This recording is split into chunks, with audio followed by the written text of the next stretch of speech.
एक सवाल सोचिए, अगर आपकी जिंदगी के सबसे बड़े फैसले सिर्फ आपके बोलने से गलत हो रहे हो, तो क्या आप चुप रहना सीखना चाहोगे? ज्यादा बोलने वाले अक्सर रिग्रेट करते हैं और चुप रहने वाले अक्सर जीत जाते हैं। आज हम बात करेंगे एक ऐसे वेपन की जो दिखाई नहीं देता, लेकिन इंसान को जीरो से हीरो बना सकता है। चुप रहने की ताकत, जो सिखाई थी महान नीति शास्त्री चाणक्य ने।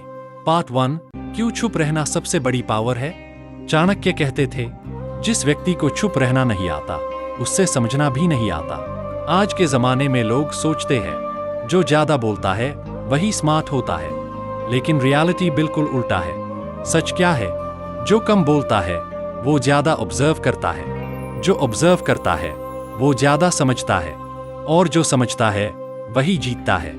सोचिए, शेर जंगल का राजा क्यों होता है? क्योंकि वो हर वक्त नहीं बोलता, वो सिर्फ तब आता है जब जरूरत हो। लेसन, चुप रहना वीकनेस नहीं, ये एक स्ट्रैटेजी है। पार्ट 2, ज्यादा बोलने का नुकसान। आपने नोटिस किया होगा, जो लोग ज्यादा बोलते हैं उनके सीक्रेट्स ज्यादा लीक होते हैं, उनकी रिस्पेक्ट कम होती है और लोग उन्हें लाइटली लेते हैं। चाणक्य कहते थे, अपनी योजना किसी को मत बताओ जब तक वो पूरी ना हो जाए। एग्जाम्पल, एक आदमी ने बिजनेस आइडिया सबको बता दिया, सबने हंस दिया और किसी ने उससे पहले ही वो आइडिया इंप्लीमेंट कर दिया। रिजल्ट, आइडिया उसका था, सक्सेस किसी और का। लेसन, बोलने से पहले सोचो, क्या ये जरूरी है? पार्ट 3, चुप रहना कब सबसे ज्यादा जरूरी है? 1, जब आप गुस्से में हो। गुस्से में बोला गया हर शब्द आपके फ्यूचर को बर्बाद कर सकता है। एक बार बोला गया शब्द वापस नहीं आता। रूल, गुस्से में कभी रिएक्ट मत करो, सिर्फ ऑब्जर्व करो। 2, जब सामने वाला बेवकूफ हो। चाणक्य कहते हैं, मूर्ख से बहस करना अपनी बुद्धि बर्बाद करना है। अगर आप हर किसी को समझाने लग गए, आप अपनी एनर्जी खत्म कर दोगे। लेसन, हर डिबेट जीतना जरूरी नहीं होता, कभी कभी चुप रहना ही जीत होती है। 3, जब आपका काम बोल सकता है। सक्सेस का सबसे बड़ा रूल, बोलने से ज्यादा काम करो। लोग आपके वर्ड्स नहीं, आपके रिजल्ट्स याद रखते हैं। पार्ट 4, चुप रहने से क्या फायदा होता है? 1, रिस्पेक्ट बढ़ता है। जो कम बोलता है लोग उसकी बात ध्यान से सुनते हैं।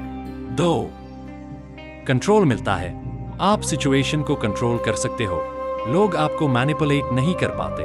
3, माइंड शार्प होता है, जब आप बोलना कम करते हो आपका दिमाग ज्यादा सोचता है।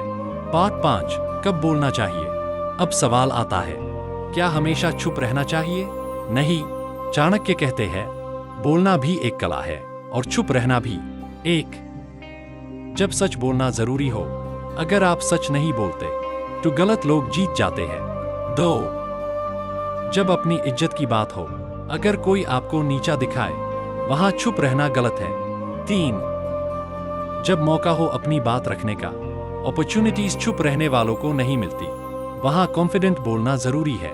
Part 6, silence secret weapon. सोचिए, एक इंसान जो हर बात पे रिएक्ट करता है और एक इंसान जो सिर्फ ऑब्जर्व करता है, कौन पावरफुल है?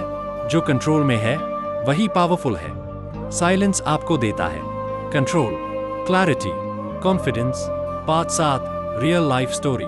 एक लड़का था, स्कूल में सब उसका मजाक उड़ाते थे, वो ज्यादा बोलता नहीं था, सब उससे वीक समझते थे, लेकिन उसने कभी रिएक्ट नहीं किया, बस अपने काम पे फोकस किया। सालों बाद वही लड़का सक्सेसफुल बिजनेसमैन बन गया, और जो उसका मजाक उड़ाते थे वही उसके नीचे काम कर रहे थे। लेसन, हर बार जवाब देना जरूरी नहीं होता, कभी कभी वक्त ही जवाब देता है। Part 8, 5 golden rules of silence, Chanakya style. कम बोलो, ज्यादा सुनो, हर बात का जवाब देना जरूरी नहीं, अपने प्लान्स किसी को मत बताओ, गुस्से में कभी मत बोलो, सही वक्त पे ही बोलो।